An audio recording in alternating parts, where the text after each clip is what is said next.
आपको क्या लगता है कि टीम इंडिया की एक्सपेरिमेंट्स के नाम पे टीम इंडिया को डुबोया जा रहा है? देखिए, आप एक्सपेरिमेंट्स कब कर सकते हैं, जब आपके अपने एक्सपीरियंस खिलाड़ी आपके दावे पे खरे नहीं उतरते हैं, या आपकी टीम लंबे समय से हारते हुई नजर आ रही है, या आपकी टीम ने लंबे समय से बेहतरीन प्रदर्शन ना किया हो।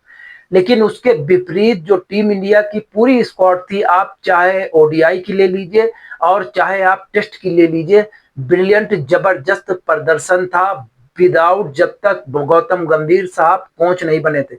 इसका ये मतलब नहीं कि गौतम गंभीर साहब कोच अच्छे नहीं है। गौतम गंभीर साहब की जो कोचिंग है, उनकी एक अलग लेवल की कोचिंग है, जो कि हमारे प्लेयर को समझ में नहीं आती है वो किस तरह की कोचिंग करते हैं।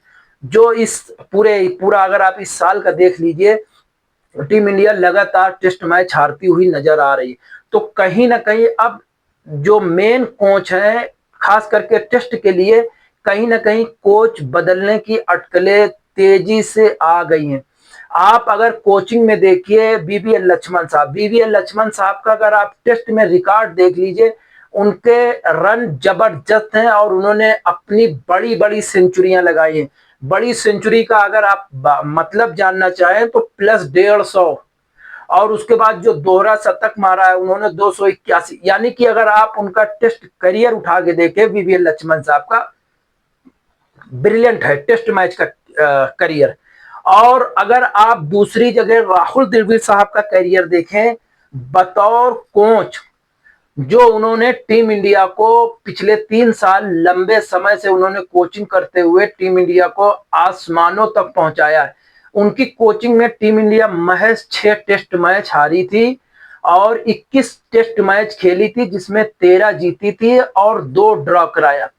लेकिन अगर आप बात करते हैं भाई लेजेंड वीरेंद्र सहवाग साहब की, तो अगर उन्होंने तो भाई 10-15 साल पहले ही टेस्ट मैच को उन्होंने T20 बना के कितने मैच जिताए हैं टीम इंडिया को।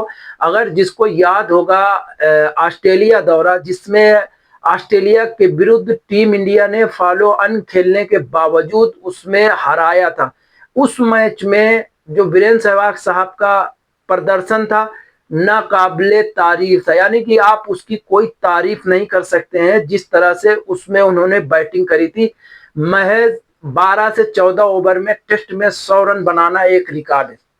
और उनके जितने भी 13 शतक हैं पाकिस्तान के विरुद्ध, यानी कि अगर आप इनकी कोचिंग में टीम इंडिया को लेके आएंगे, कहीं ना कहीं टीम इंडिया में 100% ग्रोथ आएगा। और ग्रोथ के साथ साथ जो टीम इंडिया का ये कॉन्फिडेंस लेवल कहीं ना कहीं आपको और हमको खास करके टेस्ट मैच में लो नजर आता है, वो थोड़ा हाई होगा। हाई सिर्फ इस वजह से होगा कि मौजूदा जो कोच हैं, इनका एक्सपेरिमेंट्स के नाम पे किसी भी बैट्समैन को कहीं भी खिला देते हैं। और इनका कहने का मतलब है कि अगर आप बैट्समैन हैं तो आप हमेशा तैयार रहिए किसी भी स्थान पे बैटिंग करने के लिए। 8 नंबर वाले को आप ओपन कराते हैं और ओपन वाले को 6 नंबर पे भेजते हैं।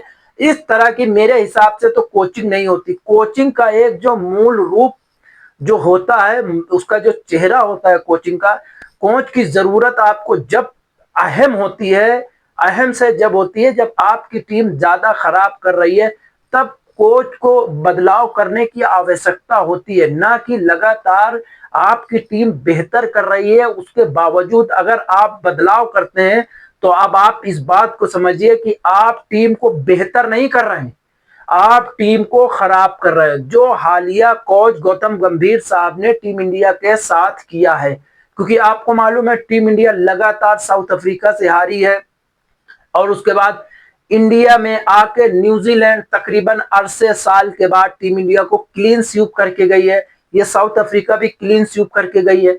ये तो भला हो टीम इंडिया का जो इंग्लैंड दौरे पे गई थी, सीरीज को ट्राई करके चली आई है। लेकिन जो मौजूदा टेस्ट टीम है, इसमें कहीं ना कहीं बैटिंग को लेके कॉन्फिडेंस की कमी नजर आती है। बतौर इसके जो 2024 के पहले टीम इंडिया थी, अगर आप 2024 में अगर आप सिर्फ विराट कोहली और रोहित शर्मा को दरकिनार कर दे, अगर हटा दें, तो ऐसा नहीं है कि पूरा मैच रोहित शर्मा और विराट कोहली सर ही जिताते थे। बाकी पूरी टीमों का सहयोग होता था। अगर आप इस कोचिंग में देखें, कहीं ना कहीं यशस्वी जायसवाल का भी कॉन्फिडेंस लेवल आपको लो नजर आएगा। बतौर जब वो रोहित शर्मा के साथ खेलते थे, उनका कॉन्फिडेंस लेवल हमेशा हाई रहता था। और अगर पूरी एक सीरीज के दो पारियों में अगर वो पहली पारी में 20-30 पे आउट होते थे, तो कहीं ना कहीं जो उनका स्ट्राइक रेट था वो दूसरी पारी में 100 प्लस होता था। लेकिन अगर आप हालिया देख लीजिए, यशस्वी जायसवाल का जो पूरा पीरियड टाइम है प्लेइंग का, वो कहीं ना कहीं आपको खराब नजर आता है।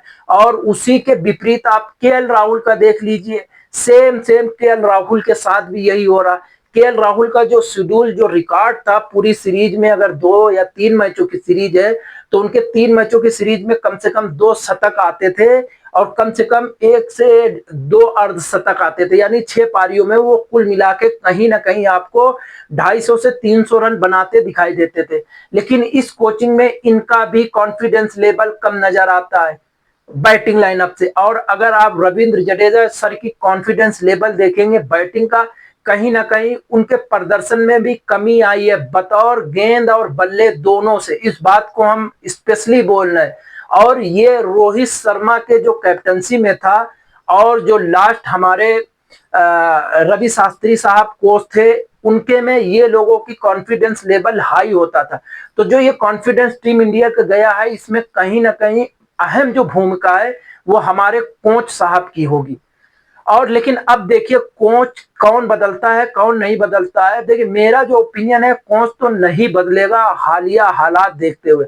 बाकी आप लोगों की क्या राय है जरूर से जरूर कमेंट करिएगा। हमारी पर्सनल किसी से कोई लेना देना नहीं है टीम में, बस टीम इंडिया को जीतना चाहिए कोई भी कोचिंग करे। इससे पहले आज तक हमारे किसी भी वीडियो में कोचिंग से रिलेटेड हमने कभी वीडियो नहीं अपलोड किया है, ना ही हमने वीडियो बनाया था।